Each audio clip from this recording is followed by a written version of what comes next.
The Last Rung on the Ladder by Stephen King. I've been awake all night with Katrina's letter. She could have put it in a postcard. There was only a single sentence below the Dear Larry. But a sentence can mean enough. It can do enough. We grew up 80 miles west of Omaha in a town called Hemingford home. My dad, my mom, my sister Katrina, and me. I was 2 years older than Katrina, whom everyone called Kitty. She was a beautiful child, even at 8, the year of the incident in the barn. It's her I want to tell you about. It happened one Saturday in early November. Mom was at a bake fair in Columbia City, and Dad had gone over to our nearest neighbors, and that was 7 miles away. Dad left me a list of chores to do, and there were some for Kitty too, and told us not to get to playing until they were all done. But that wasn't wrong. I remember that day very clearly. The sky was overcast, and while it wasn't cold, you could feel it wanting to be cold. On a day like that, the only really nice place to be was the barn. It was warm and filled with a pleasant mixed aroma of hay and fur. There was a ladder nailed to a crossbeam high up in the third loft, a ladder that went straight down to the main barn floor. We were forbidden to climb on it because it was old and shaky. Dad had promised Mom 1,000 times that he would pull it down and put up a stronger one, but something else always seemed to come up. If you climbed up that rickety ladder, there were exactly 43 rungs. Kitty and I had counted them enough to know you ended up on a beam that was 70 feet above the straw-littered barn floor. And then if you edged out along the beam about 12 feet, your knees jittering, your ankle joints creaking, your mouth dry, you stood over the haymow. And then you could jump off the beam and fall 70 feet straight down, with a horrible, hilarious dying swoop into a huge soft bed of hay. It was a forbidden sport, all right. If we had been caught, my mother would have shrieked blue murder, and my father would have laid on the strap. Because of the ladder, and because if you happened to lose your balance and toppled from the beam before you had edged out over the loose fathoms of hay, you would fall to utter destruction on the hard planking of the barn floor. But the temptation was just too great. When the cats aren't away, well, you know how that one goes. That day started like all the others, a delicious feeling of dread mixed with anticipation. We stood at the foot of the ladder, looking at each other. Kitty's color was high, her eyes darker and more sparkling than ever. Dare you? Dares go first. Girls go before boys. Not if it's dangerous, she said. I was 10 that year, and thin as Scratch the Demon, almost 90 pounds. Kitty was 8 and 20 pounds lighter. The ladder had always held us before. I could feel it that day, beginning to shimmy around a little bit in the dusty barn air as I climbed higher and higher. As always, about halfway up, I entertained a vision of what would happen to me if it suddenly let go. But I kept climbing until I was able to clap my hands around the beam and boost myself up and look down. Kitty's face, turned up to watch me, was a small white oval. In her faded checkered shirt and blue denims, she looked like a doll. Hi down there! Hi up there! I stood up, swayed back and forth a little. I could hear my own heartbeat as I began to inch along with my arms held out for balance. At last, I stood above the safety of the hay. There was a moment of anticipation. Then I stepped off into space, and as it always did, the sudden grip of gravity, yanking me down, making me plummet, made me feel like yelling. Oh, I'm sorry. I made a mistake. Let me back up. Then I hit the hay, sort of swimming through it until I could climb out onto the barn floor. I had hay down my pants and down the back of my shirt. She was halfway up the ladder by then, her gold pigtails bouncing against her shoulder blades. I remember thinking that I didn't like the way the ladder was swaying back and forth. Then she was on the beam. She stood, poising on the toes of her old, low-topped Keds, hands out in front of her. And then she swanned. Talk about things you can't forget, things you can't describe. For a moment, she seemed to hang in the air. She was Kitty, my sister. Her arms swept behind her and her back arched. And how I loved her for that beat of time.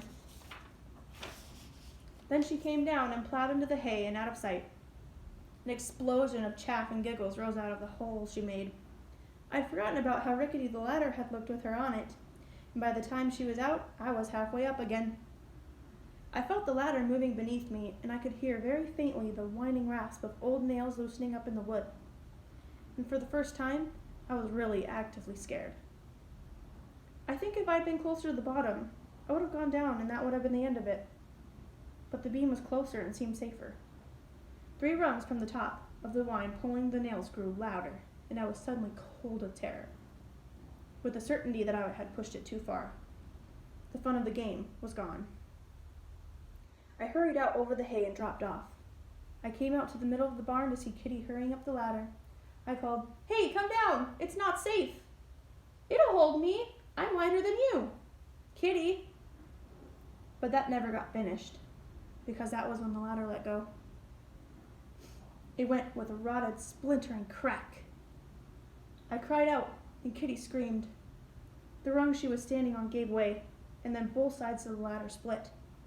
Then it toppled, hitting the barn floor with a flat clap. Kitty uttered a high, piercing scream. "Larry! Larry, help me!" And I knew what had to be done. I saw right away. I was terribly afraid, but not quite scared out of my wits. She was better than 60 feet above me, her blue jean legs kicking wildly at the blank air. I was scared all right. I knew what had to be done. "Kitty, just hold still! Hold still!" She obeyed me instantly. Her legs stopped kicking and she hung straight down, her small hands clutching the last rung on the ragged end of the ladder, like an acrobat whose trapeze is stopped. I ran to the haymow, clutched up a double handful of the stuff, ran back, and dropped it. I went back again, and again, and again. I ran back and forth, building a haystack where the foot of the ladder had been. It was a very small haystack, back and forth, back and forth. "Larry, I can't hold on much longer!" Back and forth, back and forth. The haystack was as high as my chin now, but the haymow I had been diving into was 25 feet deep. I thought that if she only broke her legs, it would be getting off cheap. And I knew if she missed the hay altogether, she would be killed. Back and forth. I could hear the steady, rasping cry of the rung pulling free under her weight. Her legs began to kick again in panic. But if she was thrashing like that, she would surely miss the hay. "No, stop that! Just let go! Let go, Kitty!" Because it was too late for me to get any more hay. Too late for anything except blind hope. She let go and dropped the second I told her to. She came straight down like a knife. It seemed to me that she dropped forever, her gold pigtails standing straight up from her head, her eyes shut. She didn't scream. Her hands were locked in front of her lips, as if she was praying. She struck the hay right in the center. She went down out of sight in it, and I heard the thump of her body hitting the boards. It had been too loud, much too loud. But I had to see.